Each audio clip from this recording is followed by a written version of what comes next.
রাধে রাধে বন্ধুরা, হরে কৃষ্ণা। কেমন আছো তোমরা সবাই?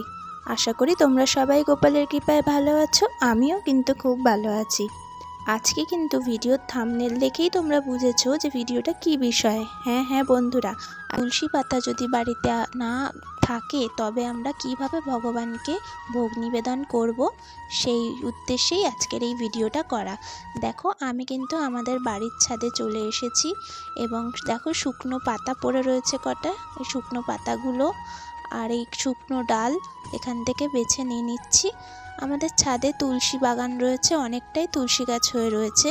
তবে আমরা রবিবার, দ্বাদশী, অমাবস্যা, পূর্ণিমা এবং অম্বুবাচীর সময় এই দিনগুলোতে আমরা তুলসী গাছ থেকে পাতা নিতে পারি না, এবং কোনো সময় হয়তো সন্ধ্যা হয়ে গেল, রাত্রি হয়ে গেল, সেই সময়ও কিন্তু আমরা তুলসী গাছ থেকে পাতা নিতে পারি না। তো সেক্ষেত্রে আমি তো বিশেষ করে এইভাবে শুকনো পাতাগুলো আর ডালগুলো কুড়িয়ে রেখে দিই। দেখো, আমি দুটো এখানে পাতা নিয়েছি, একটা ডাল নিয়ে নিয়েছি।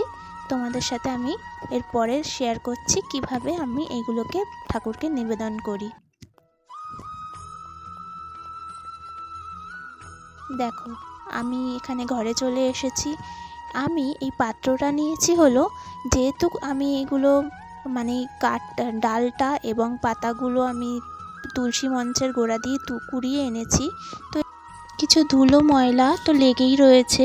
যেহেতু ভগবানের ভোগ প্রসাদে নিবেদন করব, ছোট্ট গোপাল সোনাকে দেব, সেই কারণে এগুলোকে ভালো করে ডলে ডলে ধুয়ে নেওয়াই ভালো। ডলে ডলে ধুয়ে পরিষ্কার করে নেব, যাতে এতে কিছুমাত্র নোংরা বা আবর্জনা বা ধুলো ময়লা কিছুই না লেগে থাকে। তো দেখো বন্ধুরা, এইভাবে ভালো করে ডলে ডলে কাঠটাকে পরিষ্কার করে নেব। সুন্দর করে পরিষ্কার করে নিচ্ছি, কারণ এটা আমাদের গোপু সোনার ভোগে যাবে। ও তো ছোট বাচ্চা, ওকে কোনোভাবেই নোংরা মাটি টাটি দেওয়া যাবে না। দেখো, আমি এগুলোকে এবার টুকরো টুকরো করে ছোট ছোট করে কেটে নেব। হাত দিয়েই আমি কেটে নিচ্ছি, কোনো বটি বা ছুরি বা কাঁচি কিছুরই ব্যবহার করা লাগে না। এগুলো ডালগুলো খুবই নরম হয়, হাত দিয়েই কাটা যায়। এরকম ছোট ছোট করে কেটে নিচ্ছি। দেখো, বেশ কিছুটা হয়েছে। আজ সারাদিন যদি আমি তুলসী পাতা নাও নিই, তাতেও আমার এটা দিয়েই চলে যাবে। দেখেছো, বেশ অনেকখানিই হয়েছে। সারাদিনের মোটামুটি সকাল দিয়ে রাত অবধি ভোগে হয়ে যাবে। আর এই দুটো শুকনো পাতাও আমি কিন্তু ভালোভাবে ধুয়ে নিয়েছি, পরিষ্কার করে রেখে দিলাম। এবার দেখো, চলে এসেছি ভগবানকে ভোগ দিতে। আমার গোপাল সোনার চুপটি করে বসে আছে, ওর গ্লাসে আমি পাতাটা দিয়ে দিলাম। তোমরা চাইলে এখানে পাতা বা এই কাঠগুলোও দিতে পারো। কাঠগুলো আমি ভোগের মধ্যে এইভাবে দিয়ে দেবো, যেভাবে আমরা তুলসী পাতা দিয়ে থাকি সেভাবেই ভোগের মধ্যে শুকনো ডালগুলো দিয়ে দেবো।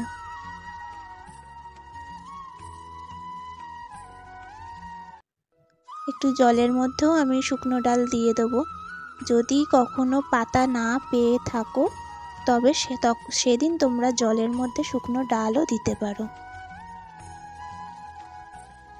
দেখো, আমার গোপালকে তো আমি কিছুক্ষণ আগেই তাকে আমি মোটামুটি বেশ অনেকগুলো নোনতা খাবার দাবার খাইয়েছি।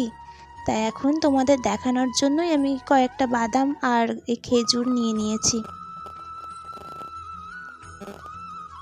আমি যেই দিনগুলোতে পাতা নিতে পারি না, আমি এই কাঠগুলো দিয়েই ঠাকুরকে ভোগ সেবা দিই।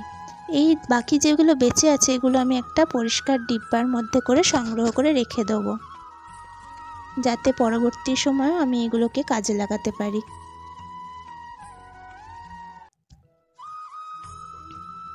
দেখেছো বন্ধুরা, যেদিন আমাদের কাছে পাতা থাকবে না বা পাতা নেওয়ার অপশন থাকবে না, সেদিন তার আগে বা তার পরে সেই দিনও যদি তুলসী মঞ্চের কাছ থেকে এরম শুকনো ডাল বা পাতা তোমরা নিয়ে থাকো, সেগুলো দিয়েও কিন্তু পুজো দেওয়া যায়।